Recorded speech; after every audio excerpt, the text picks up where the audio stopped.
Hope Cook with Dermcast.live. We have Dr. Marc Serota here talking about chronic urticaria. Welcome, Dr. Serota.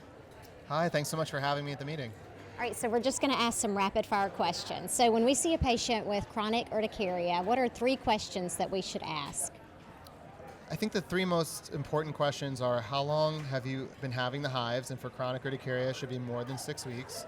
Does an individual lesion last for 24 hours or less, because a hive should go away? And does it leave marks? Because a hive should not leave any marks on the skin afterwards. So greater than 6 weeks, less than 24 hours for an individual lesion, and it does not leave any marks behind. Thank you. And as far as causes of chronic urticaria, most of them are idiopathic, I understand. What is the second most common cause of chronic urticaria? The physical urticarias, so patients can have things like dermatographism or cholinergic urticaria.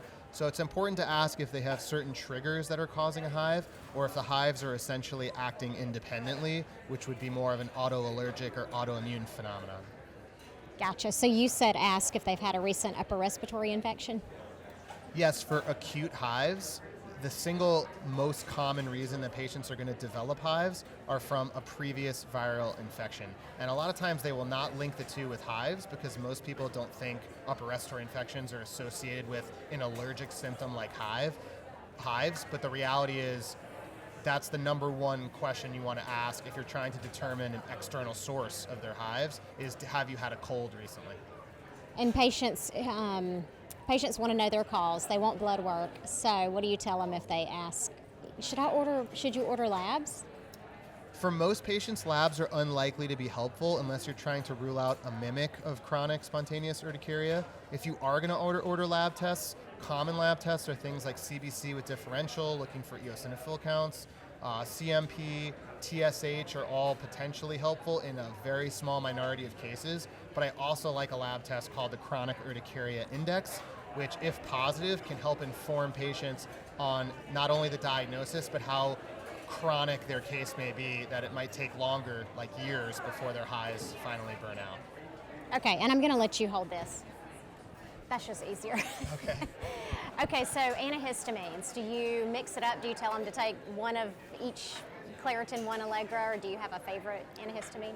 Antihistamines are the gold standard for chronic urticaria patients, and I generally like to simplify people's regimen and have them take 2 to 4 times the normal dose of whatever your favorite non-sedating antihistamine is, like cetirizine, 10 milligram tablet, 1 to 2 in the morning, 1 to 2 at bedtime. Increase the nighttime one first, so in case you get a little extra sedation, it's at bedtime and not in the morning, but you can take up to 4 times the dose per day.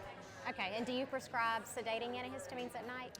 I don't routinely prescribe sedating antihistamines. They function exactly the same as the non-sedating ones, so it's only if you are intentionally trying to sedate a patient at bedtime, but then you are also complicating their regimen, and they may mix up which one they take in the morning and which one they take at night, which can make them sleepy, groggy, and at those doses even, potentially an issue with driving, etc. So I prefer to just use one non-sedating antihistamine for simplicity and for patient safety. Biopsy, yes or no? I don't usually recommend biopsy if you're convinced the person does have hives. Then you just follow the diagnostic algorithm, greater than 6 weeks, hives lasting less than 24 hours. However, if it is a very chronic issue for the patient, if they've failed typical therapies already, or if you're worried about a mimic because they're violating some of the rules that hives should follow, then you should absolutely get a biopsy, because you may be missing something like urticarial phase bullous pemphigoid, urticarial vasculitis, or another mimic that would be treated totally differently. Okay, H2 blockers? I don't usually love H2 blockers. Those are the reflux medications, but there are some H2 receptors in the skin. So they may help a little bit, but mostly I do them because some insurance companies want to see that patients have tried that, because they're easy, they're cheap, they're over the counter, before they will pay for more advanced therapies that might be more expensive. Okay, and last question, bullous pemphigoid, how can it mimic chronic urticaria?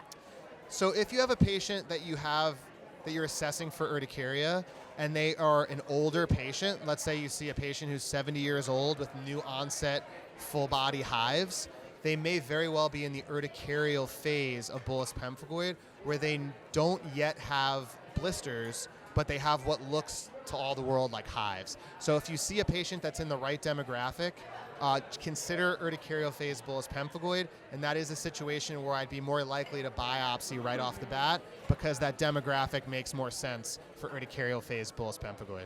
Okay, perfect. Thank you for those pearls, and this is Hope Cook signing off for Dermcast.live.